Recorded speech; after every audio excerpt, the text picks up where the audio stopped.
Hello time travelers! This video is just a quick PSA to tell you where you can get pots for guitars and guitar pedals, because I had a heck of a time finding these, and I'll tell you what happened. This is my look of disapproval. Hey, this is future me.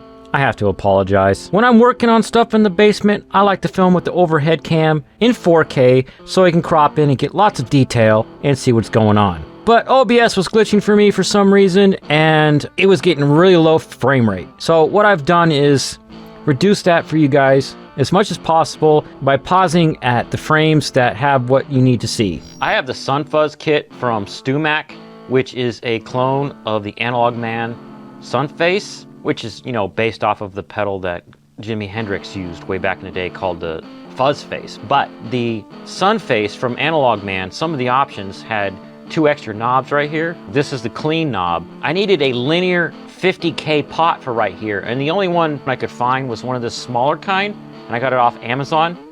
These are fine, it performs fine, there's nothing wrong with its quality in that regard, but when I painted this, the paint cracked for some reason, and I sanded it all off, and I painted it again, and it cracked again, so then I realized it's probably my clear coat was not agreeing with the base coat.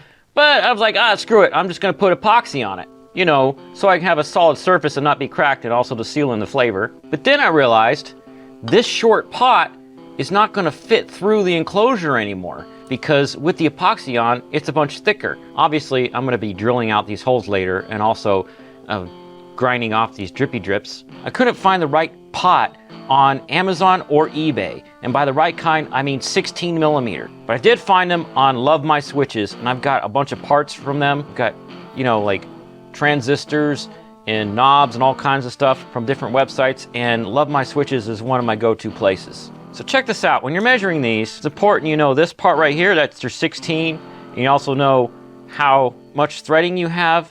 So like that's around 6 or 7 or whatever. And Love My Switches was the only one that had the B50K pot.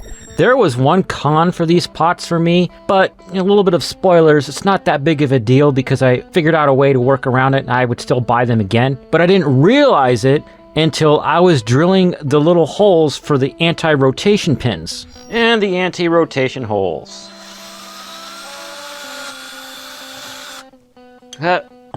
Which means I have to put a new one over here, but this thing doesn't have an anti-rotation pin. And because I want y'all to see the hang-up that I had with this pot in case you're thinking of getting one, and I also have subscribers that subscribed because of the guitar pedal videos I do, I'm gonna give y'all some more brief details of my adventure. This is why I like filming overhead in 4K, so I can zoom in. You can barely see though that the pot from Love My Switches on the left doesn't have an anti-rotation pin, but the one on the other side does. Since the pots for my mods are not soldered to the PCB, they'll turn when you turn the knob. Even though I use 2-sided tape, they turn a little bit. The 2-sided tape isn't there to make them not turn, it's to make it so they don't touch the PCB and short out. How do I anti-rotate it? I guess I'm gonna have to jam some plastic in between. I forgot my goggles! Safety once!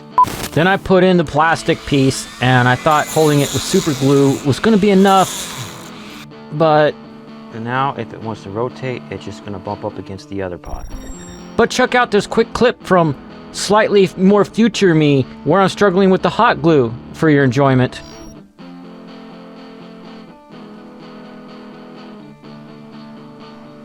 Whop. Get in there, super glue.